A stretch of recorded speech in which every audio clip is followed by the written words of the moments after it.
বিশ্বের কোন প্রান্তে যদি কোন মুসলমান আঘাত পায়, বাংলাদেশের সকল মত নির্বিশেষে ইসলামিক ইস্যুতে আমরা সকল মুসলমান ঐক্যবদ্ধ থাকবো ইনশাআল্লাহ।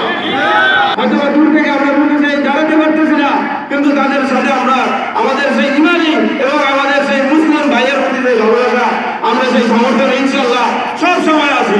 আমরা ফিলিস্তিনের যে অপারেশন তুফান আল আকসা পরিচালনা করছে, আমরা তার পক্ষে অবস্থান নিয়েছি।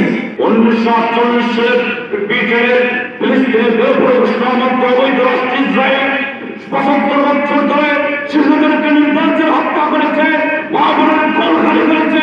সেই রাষ্ট্রের পক্ষে যুক্তরাষ্ট্র কোনদিন থাকতে পারে না। যুক্তরাষ্ট্রকে স্পষ্টভাবে ঘোষণা করতে চাই, সাধারণ মুসলিম কান্ট্রি থাকতে কোনদিন আরাম থেকে ইসরায়েলের হাতে তুলে দিতে দেব না, দেব না, দেব না। আজকে আমরা রাশিয়াকে ধন্যবাদ জানাই। গত সপ্তাহে নিরাপত্তা পরিষদে রাশিয়া যুক্তরাষ্ট্র তহবিল বিলকে অবৈধ ঘোষণা করেছে।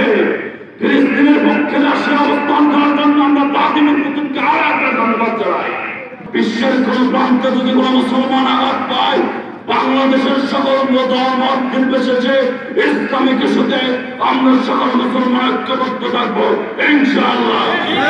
আমাদের ইসরায়েল ফিলিস্তিনের ভাইরা তাদের দেয়ালে তীর ছেড়ে দিয়েছে। তারা নির্যাতনে এই নিষ্পেষণে রোলার কোস্টারে নিষ্পেষিত হয়ে যখন তারা সামান্যতম প্রতিক্রিয়া করেছে, আমরা লক্ষ্য করছি সেই মুরল্লা আজকে দৌড়ে স্ট্যান্ডার্ড দেখাচ্ছে।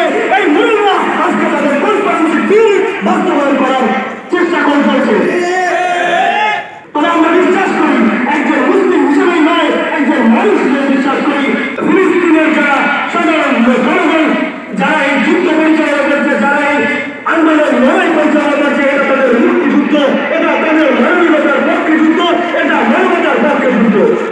আমরা ফিলিস্তিনের যে অপারেশন তুফান আল আকসা পরিচালনা করছে, আমরা তার পক্ষে অবস্থান নিয়েছি। আমরা এই ফিলিস্তিনের মুক্তিকামী মানুষের তাদের ভূমিউদ্ধারের যে লড়াই, তাদের মানবতার যে লড়াই, তার পক্ষে অবস্থান নিয়েছি।